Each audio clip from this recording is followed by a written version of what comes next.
So 2025 is about to finish. Sure, it's been a year. It's been a year. But there's been good and bad things.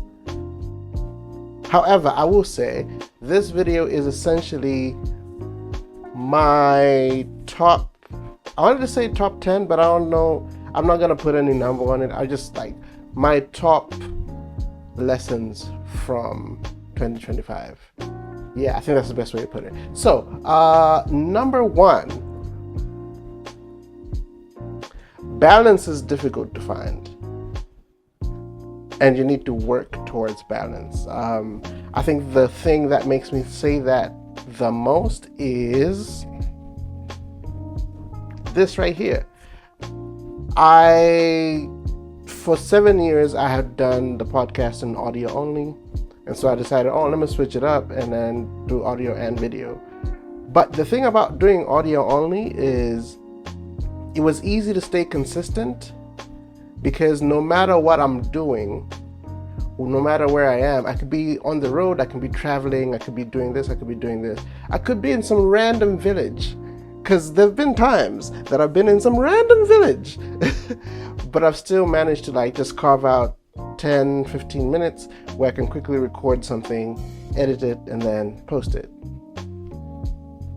Trying to do that with video is a bit tougher because, I need to set up a few things. I need to get my tripod and everything. So what if I'm somewhere and I don't have my tripod? What if I'm somewhere and I don't have my mic? What if I'm somewhere and... So yeah, it's like there's these little things that make it tougher to do the videos, and it's made me inconsistent with video. But because I was so hell-bent on also doing video and audio, I didn't even do audio. So I completely missed entire episode days, right? And so now I'm at a point of I'm having to accept, going forward, some of these will be audio only. If I'm in a space where it's tough for me to do video, it'll be audio only. And then when I can, audio and video, right? I think getting to that place has been difficult for me simply because sometimes I'm a perfectionist. And so sometimes I want things to happen exactly the way I want things to happen. And yeah, I sometimes have to be able to say, you know what, it's okay. They might not happen exactly the way I want them to happen, but they should happen. And so I think one of the biggest lessons have been, trying to find perfect balance, not just balance, but trying to find perfect balance is important, but it's also impossible. What's better is to just find balance. And yeah, that's lesson number one. Lesson number two, don't push yourself to the point where you hate what you're doing. And yeah, I think I've been thinking of just something as simple as I used to post a lot of content. For those of you who've known me for a long time, my Instagram, my everything used to have a lot of things. I haven't posted on Instagram in 3 years? And I've sat down with it and thought about, man, how come I can't find that spark again? How come I'm not... What happened to me? Oh my gosh, I lost it. But the more I think about it, the more I'm like, it's because I pushed myself to the point where it was no longer me enjoying being a creative. It was me trying to reach milestones. It was me saying, I need to post 3 times a week. I need to post. I need to do. And so I pushed myself to create instead of just letting myself be in a space where I can create. So now it started to feel like a job. And so, yeah, now I'm in that space of I'm slowly getting back to just creating for the sake of creating for the fun of it. creating because I want to, and not creating because I need money, so let me do this so I can make this money. But I'm just creating because, that's pretty cool. And also getting to the point of posting it. Because again, in this last 3 years, trust me, if you went through my phone, you find so many cool things that I've shot, cool pictures, cool videos that I've done. But it's like, because I'm no longer in that space of chasing the post this, and my brain kind of still feels like, oh my gosh, you wanna, and so I need to but don't push yourself till you get to the point where I'm at, where you get to a point where you start to not like things that you used to really enjoy simply because they now feel like a task. I think another thing is you need to stop having the same people around you. I think I usually meet people, like all my life I've met different random people, I know so many people.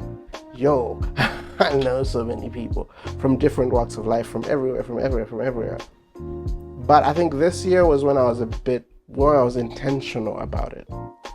Because I'd meet people because I've met people. So I've gone to an event, I've met people. I've done this, I've met people. I've done this, I've met people. But like this year was when I was a bit more intentional about it, of saying, no, I want to meet new people, and I want these new people to be there's a specific type of people that I want to bring into my life. And so those two main things I was looking for people who I could bring into my circles, who would encourage me about like money and finances and things like that. But I was also looking for people who would just be great friends, who would encourage me to go out and do stuff the right way. So I've managed to meet several people, but more specifically, there's two people who I'd say I could highlight because they've been great additions to my life. They're people who I can call up and be like, hey, what do you think of this? Oh, I want to spend money on this. What do you think? Oh, I'm thinking of investing in this. What do you think? Because, they know these things and they're in these circles. And so, it's just 2026, my advice, expand your circles to include people who are going to help you build the version of yourself that you want to be 10 years from now. Because there are lots of people in your life who are just good vibes. Hey, vibes, the vibes is there. The vibes is there. But vibes will not take care of your kids. Vibes will not ensure that you have a house and you're not living on rent 5 years from now. Vibes will not ensure that you have a fund for your kids. They will not ensure that. Expand your horizons, expand your circles to have people who could actually challenge you to be better, and stop just having people who just want to have fun. People who every time they call you, it's drinks, that's all they ever. Stop having people who invite you to bars all the time, but never invite you to meetings. They never invite you to summits. They never invite you to, come check out this finance podcast that I'm watching or that I'm listening to. Get you people like that. Hey guys, do better. But I think another lesson for me was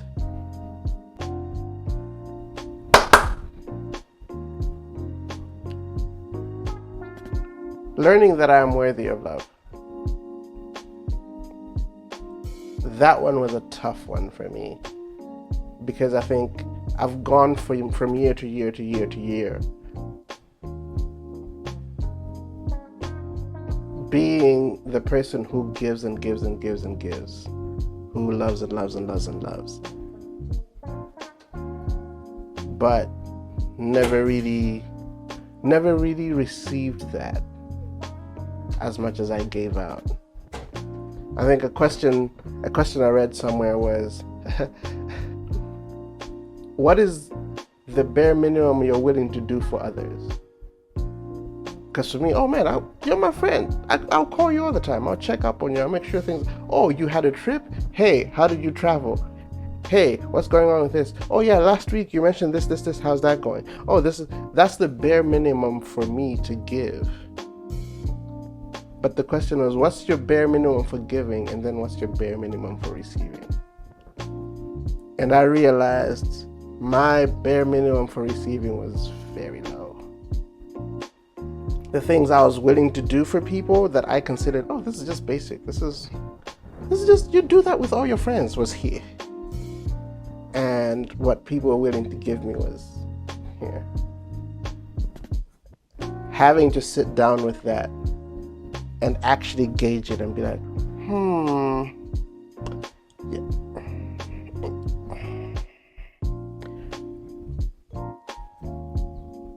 I gotta do better. I have to do better for myself. I need to love myself more. And in a similar vein, you can't love people into loving you. Just because you show up, just because you do this, you do this, you do this, you do this, you do that, and then that too, plus that, and all of this other stuff, just because you do that for them doesn't mean they're going to do that for you. It's a harsh lesson. No matter how much you love them, they'll never love you back. Some people might love you to the best of their ability back.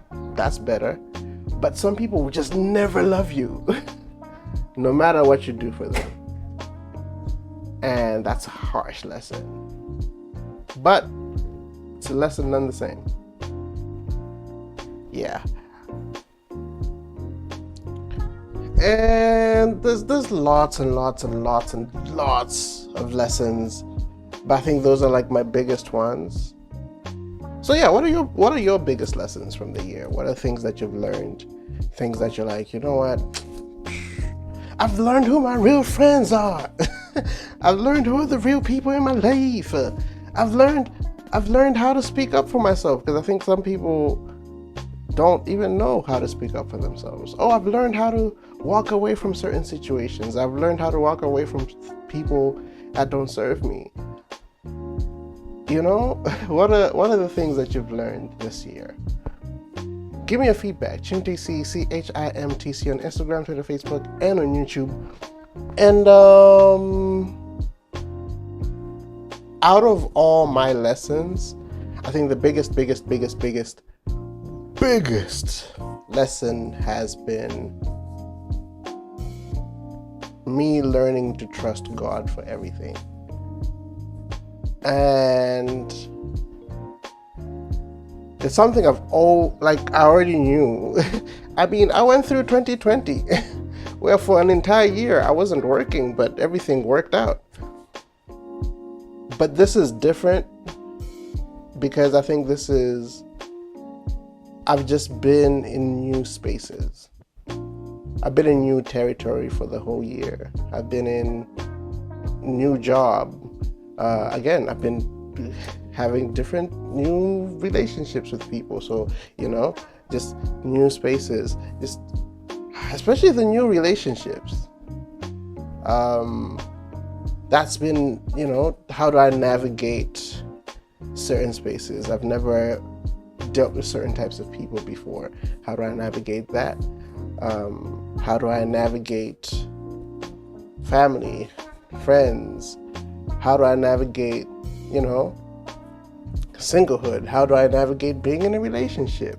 How do I navigate all of these things? And like having to sit down with myself and say, hey, the way you've been doing things all these years, is not the way you're going to do things now. So you need to find a new way of doing this, and being able to say, okay, I need God. Yo, I need Jesus. Hey, because hey, Jesus.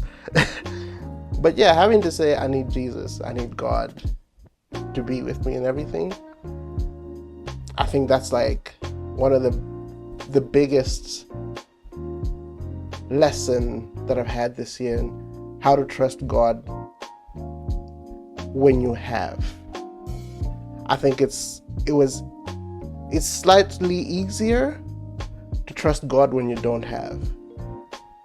Again, 2020, I had no job, I had nothing, so it was easier to be like, oh my gosh, I have no other source. Lord, you're my only source. Be with me, Jesus. And so it was easier to trust God because God was all I had. Now it's been a season where I have. But how do I trust God with what I have? And yeah, it's been interesting. It's been interesting. Proverbs 3:5-6 talks about, lean not on your own understanding. And having to constantly remind myself, oh, you know how to do this, but you've always done it this way. Yeah, like you've always done it this way, but it hasn't always worked out. Having to remind myself that. Having to constantly be like, no, do better. No, find another way of doing this. You probably don't have the answers for this. Yeah, but after, no. You've done this. How did you do it? How did that end? Okay. Are you sure you want to trust yourself on this? All right, cool. So yeah, learning to trust God in this season has been one of my biggest lessons, and it's been great. Have I done it perfectly? No, far from it. Far from it. But I'm still learning. So yeah, I hope you've had great lessons. I hope you've taken time to sit through and think about the year that went by. I hope as the year was going by, you were like actively like being like, oh God, oh yeah. I hope you were taking notes from your year. But yeah, 2025 was great. It had its lows. Well, definitely had its lows, but it had its ups too. And we can learn from both. Let's continue to be a people who grow. Let's evolve. Let's not be stuck with the same people doing the same thing every year. Let's grow. Let's evolve. And hopefully we'll have an amazing 2026. Stay safe.